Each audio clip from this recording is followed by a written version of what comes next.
ഇത് യൂറോപ്പിന്റെ ചാറ്റൽ മഴ. ഞാൻ എൻ്റെ മകനുമായി മഴ കാണാനിറങ്ങി. ഏത് രാജ്യത്തായാലും കുട്ടികളുടെ മനസ്സ് ഒന്നാണ്. ചിന്നിച്ചിതറുന്ന മഞ്ഞുമുത്തുകൾ ആ കുഞ്ഞു മനസ്സുകൾക്ക് ഒരു ഹരമാണ്. പക്ഷേ മഴ നനയാൻ പറ്റിയില്ലെങ്കിൽ അവർ നിരാശരാകും.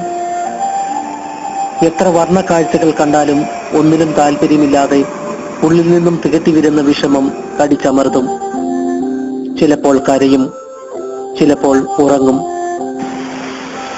അതിശൈത്യം മൂലം ഇന്നാട്ടിലെ കുട്ടികൾക്ക് ജാലകച്ചില്ലിലെ കാഴ്ചയാകുന്നു മഴ. ഗൾഫ് രാജ്യത്ത് ഒരു മഴയ്ക്ക് വേണ്ടി എത്രയോ നാളുകൾ അവർക്ക് കാത്തിരിക്കേണ്ടി വരുന്നു. എന്റെ നാടിനെ ഓർത്ത് ഞാൻ ഒരുപാട് കൊതിക്കുന്നു. ചെരുപ്പില്ലാത്ത കാലുകൾ കൊണ്ട് ചളിവെള്ളം തട്ടിത്തെറിപ്പിച്ച് ഓടിയ എന്റെ കുട്ടിക്കാലം.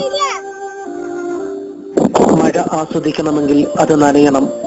അപ്പോൾ ഏതൊരു മനസ്സും ആർത്തു വിളിക്കും. എന്റെ നാടിന്റെ സൗന്ദര്യം മുഴുവൻ നുകർന്ന് മഴ നനഞ്ഞ് ഒരു കുളി. ഈ ചിത്രങ്ങൾക്ക് മുന്നിൽ നിന്ന് കുളിക്കുക, അത് മാത്രമാണ് ഒരു പോംവഴി. എന്റെ നാട്ടിലെ പെരുമഴക്കാലം എത്ര സുന്ദരമായിരുന്നു.